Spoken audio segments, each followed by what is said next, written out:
Aloha, social scientists. This lecture is going to be providing a broad and brief overview of what makes social research, as well as reviewing the difference between quantitative and qualitative methods. Here is the outline of the lecture. I will review the definition of social research, as well as distinguish between quantitative and qualitative research methods.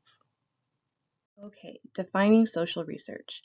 The authors provide a really comprehensive and excellent definition of social research in the chapter that's assigned for this week. And what I'm going to do is take each element of that definition and expand on it a bit. So the first point they make is that social research constructs representations of social life. So this is akin to the expression used in the chapter telling about society. Which you may think, well, how is this different from storytelling or journalism or talking story? And the answer to that question are essentially all of the points below on this slide and the rest of the definition of social research. So one of the ways that social research is different from storytelling or journalism is that it addresses significant patterns or trends or changes, disruptions that are oftentimes referred to in the social sciences as phenomena or social phenomena in a way that utilizes both social theory or theories, data, the evidence that has been appropriately selected, and analyzes that data in a systematic manner. So all three of those things, the using social theory, collecting data appropriately, as well as analyzing that data in a systematic manner, which we can also understand to be standardized, those are the things that make looking at patterns in society, trends in society, social change and or disruptions in society different from storytelling. There can certainly be an element of storytelling in the way that we write up our social research, but right now we're really going to be focusing more on the process of social research and research methods. Whereas later in the session, we'll be talking a little bit more about the end products, right? Which would be an example, would be the peer-reviewed articles that you are searching for right now that you will be doing any annotations on.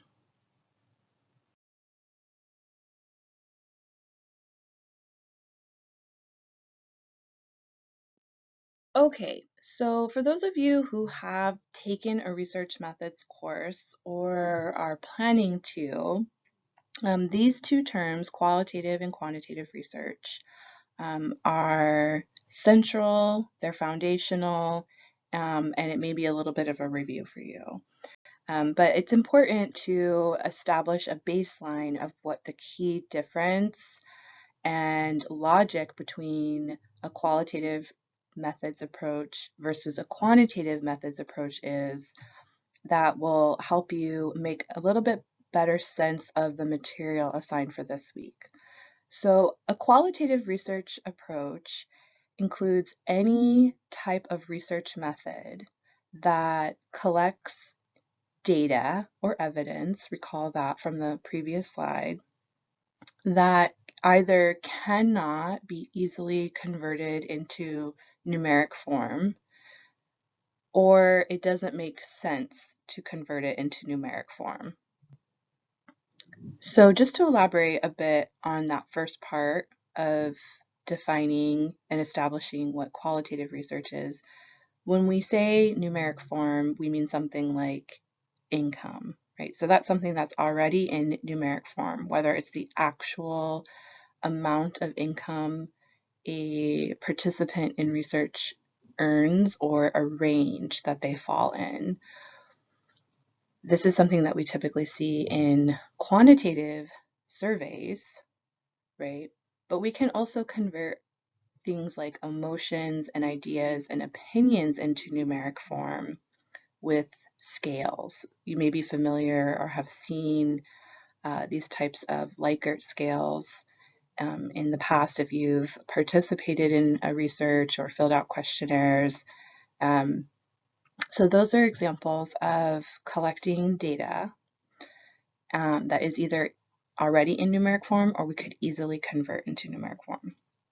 Right, so that's not what qualitative research is interested in. Qualitative research methods would include things like in-depth interviews, ethnography, content analysis, comparative research, where what's more important is doing a rich assessment of the content, right? Whether it be an interview or an observation, or analyzing something that has already been produced, which is what we see in content analysis.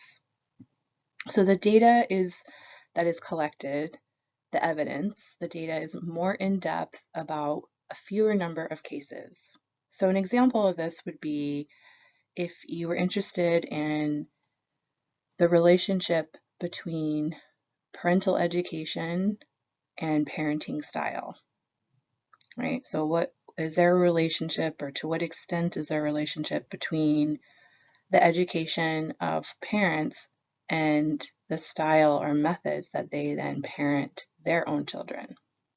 And so if you were interested in collecting a lot of nuanced, in-depth information about this, it would be appropriate to pick a qualitative approach and do an interview.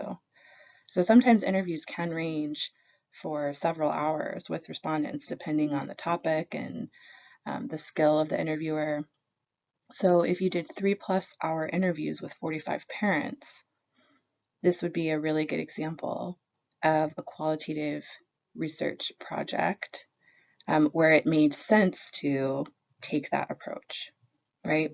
A quantitative research approach, on the other hand, is a method that is interested in obtaining data that is already or can easily be converted into numeric form, right?